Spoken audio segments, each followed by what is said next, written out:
एक पल के लिए अपनी आंखें बंद करो और सोचो, समंदर की गहराइयों में एक आवाज गूंज रही है। एक ऐसी आवाज जो सदियों से छुपी थी, एक ऐसी ताकत जो इंसान के दिमाग से भी बड़ी है।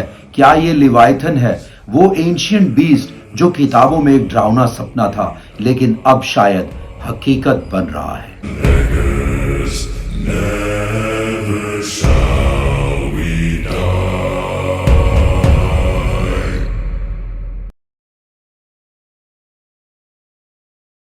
हेलो व्यूअर्स, पार्ट 1 में हमने लिवाइथन की पुरानी कहानी और मिथ्स को एक्सप्लोर किया था, लेकिन आज हम आपको 2024 और 2025 की सबसे नई और खौफनाक डिस्कवरीज दिखाएंगे। सोनर इमेजेस जो साइंटिस्ट को हैरान कर रहे हैं, अंडर वाटर फुटेजेस जो दिल को धड़का देती हैं, और रीसेंट इंसिडेंट्स जो चिल्लाने पर मजबूर करते हैं। क्या ये वाकई सब सच है? ये डॉक्यूमेंट्री सिर्फ एक वीडियो नहीं, बल्कि एक सफर है उस समंदर के राज का जो अब छुप नहीं सकता। तो अपना वॉल्यूम थोड़ा ऊंचा करो, लाइट्स को डिम करो और तैयार हो जाओ, क्योंकि ये कहानी आपको हिला देगी। सबसे पहला सवाल जो हमारे दिमाग में आता है वो ये है कि क्या लिवाइथन का जिक्र इस्लाम में, क्रिश्चियनिटी में और ज्यूइश में मिलता है?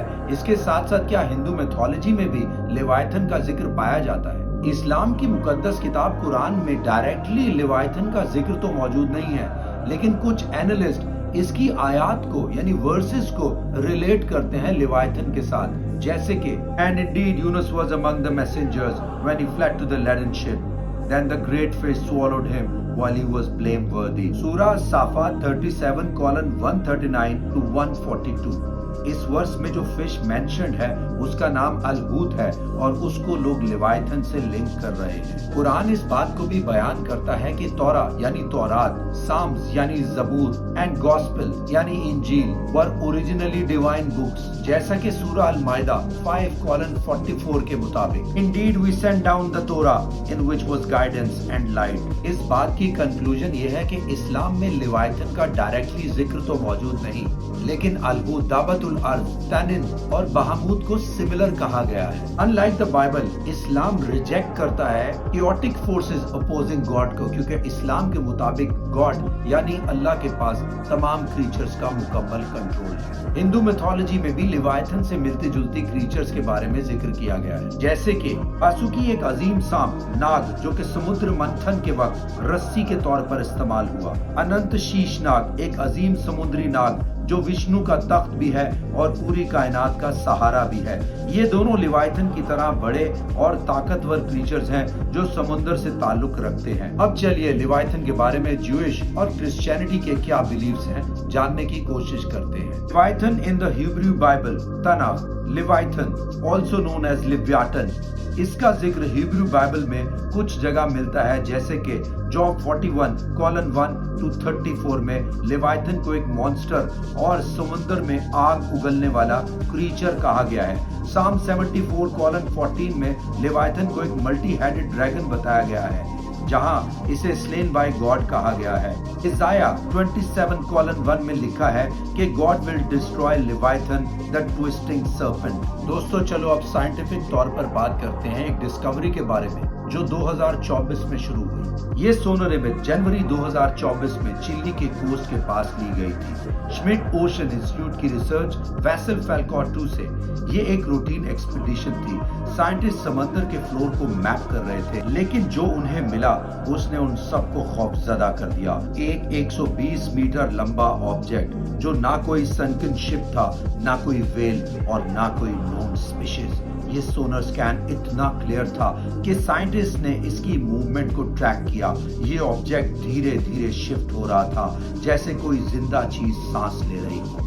डॉक्टर एलिना रिवेरा जो इस एक्सपीडिशन का हिस्सा थी, कहती हैं ये शेप और बिहेवियर प्री हिस्टोरिक सी सर्पेंट्स के फॉसिल से मिलता है, जैसे मेगलाडॉन या प्लीसियासो, लेकिन ये एक्सटिंक्ट नहीं बल्कि अभी भी जिंदा है। लेकिन सवाल ये है, अगर ये लिवाइथन है तो इतने सालों से ये छुपा कहाँ था और अब क्यों उभर रहा है? अब एक और जॉ ड्रॉपिंग मोमेंट की बात करते हैं। ये 2025 का बिल्कुल ताजा फुटेज है जो NOAA ओशन एक्सप्लोरेशन की एक्सप्लोरर इन ट्रेनिंग प्रोग्राम से आया है।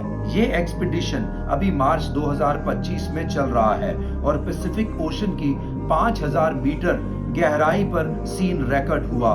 सबमर्सिबल के क्रू के पास एक हाईटेक आरओवी था, रिमोटली ऑपरेटेड व्हीकल, जो समंदर के अंदर में कुछ ढूंढ रहा था। लेकिन फिर एक पल में कैमरा के सामने एक जाइगेंटिक सिलुएट आई। इसकी आंखें चमक रही थी जैसे कोई प्रेडेटर प्रे को घूर रहा हो, और फिर एक सेकंड बाद ये गायब हो गया। क्रू ने बताया कि उनका इक्विपमेंट एक पल के लिए फेल हो गया था, जैसे किसी ने इलेक्ट्रोमैग्नेटिक इंटरफेरेंस क्रिएट की हो। एक इंटर्न आलिया हसन जो इस मिशन पे थी, कहती हैं हम सब शॉक हो गए। ये कोई नॉर्मल क्रिएचर नहीं था, इसने हमें जैसे देखा और फिर अंधेरे में घुस गया। क्या ये लिवाइथन था जो अपना आप छुपाने की कोशिश कर रहा था, या फिर वो हमें वार्न कर रहा था?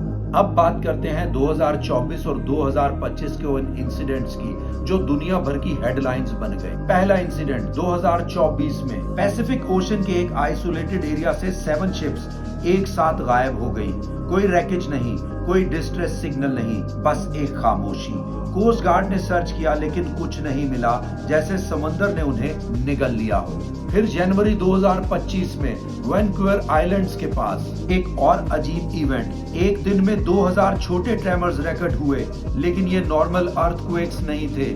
यूएसजीएस यूनाइटेड स्टेट्स जियोलॉजिकल सर्वे के सेंसर्स ने अंडर वाटर वाइब्रेशंस को डिटेक्ट किया, जो किसी भी जियोलॉजिकल एक्टिविटी से मैच नहीं करती। एक्सपर्ट्स का कहना है कि ये वाइब्रेशन किसी मैसिव क्रीचर की मूवमेंट से हो सकती हैं, जैसे कोई बड़ा जानवर समंदर के नीचे अपना रास्ता बना रहा हो। और एक्स यानी ट्विटर पर भी लोग अपने एक्सपीरियंसेस शेयर कर रहे हैं। फिशरमैन कह रहे हैं कि उनके जाल जाइगेंटिक चीजों से टूट रहे हैं और कोस्टल टाउन्स में लोग रात को स्ट्रेंज रोअर्स सुन रहे हैं। दोस्तों, ये सब के सब डॉट्स कनेक्ट हो रहे हैं। क्या ये लिवाइथन की वापसी का सिग्नल है? क्या वो समुद्र के ऊपर आने वाला है? लेकिन दोस्तों, ये सिर्फ मॉडर्न डिस्कवरीज की बात नहीं है। पुरानी किताबें भी हमें बड़ा हिंट देती हैं, जैसे कि बाइबल में लिवाइथन को कॉइल्ड सर्पेंट कहा गया है, और एक डेड सी स्क्रॉल्स फ्रैगमेंट जो 2022 में डिकोड हुआ कहता है कि ये 20 हर कुछ सेंचुरीज के बाद जागता है, जब समंदर के करंट्स में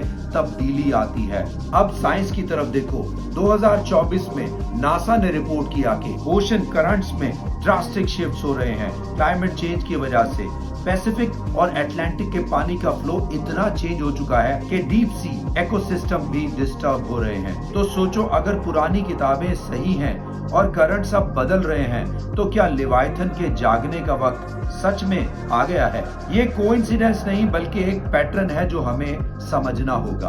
अब आखिरी और सबसे डरावना प्रूफ। अक्टूबर 2024 में श्मिट ओशन इंस्टीट्यूशन ने साउथ पैसिफिक में एक अंडर वाटर सी माउंट एक्सप्लोर किया। वहां उन्हें 100 मीटर लंबा स्क्रैचेस दिखा, इतने गहरे और वाइड के जैसे कोई जाइगेंटिक क्रीचर ने अपने क्लॉज से खींच दिया हो। श्मिट ओशन इंस्टीट्यूट और साइंटिस्ट अभी तक इसकी एक्सप्लेनेशन नहीं दे पाए। फिर Monterey Bay Aquarium Research Institute MBARI ने बिग सर के पास 2024 के एंड में कुछ स्ट्रेंज होल्स डिस्कवर किए। ये होल्स परफेक्टली सर्कुलर थे और इतने बड़े कि कोई नोन क्रीचर इन्हें बना नहीं सकता। एक्सपर्ट्स का कहना है कि ये किसी मैसिव प्रेडेटर के बरस हो सकते हैं, और अगर ये लिवाइथन है तो वो ना सिर्फ जिंदा है बल्कि एक्टिव भी है। दोस्तों, ये स्क्रैचेस, ये होल्स, ये वाइब्रेशंस, ये सब एक बड़े इवेंट की तैयारी के सिग्नल्स हैं। क्या वो समंदर के ऊपर आने वाला है? क्या हम उसके सामने खड़े भी हो सकते हैं? दोस्तों, ये सारे नए एविडेंसेस, ये सोनर इमेजेस, 2025 का footage, ship disappearances, seismic vibrations, ancient predictions और समंदर के नीचे के स्क्रैचेस, ये सब चिल्ला कर कह रहे हैं कि लिवाइथन ना सिर्फ एक हकीकत है बल्कि वो जाग भी चुका है। लेकिन अब फैसला आपका है। आपको क्या लगता है? क्या हम सच में एंशिएंट बीस्ट के सामने आ चुके हैं, या फिर ये सिर्फ कोइंसिडेंस है? मैं आपको चैलेंज करता हूं कि आप अपने तौर पर तमाम प्रूफ्स को वेरीफाई कीजिए, डेटा को तलाश कीजिए, वेबसाइट्स को खोजिए। कमेंट्स में जरूर बताइएगा कि आपको क्या लगता है कि क्या वाकई लिवाइथन वापस आ रहा है। और अगर आपको ये वीडियो पसंद आई तो जरूर लाइक कीजिएगा और शेयर भी कीजिएगा। चलो दोस्तों, मिलते हैं एक नई वीडियो में एक और इंटरेस्टिंग स्टोरी के साथ। Until then, take care, bye.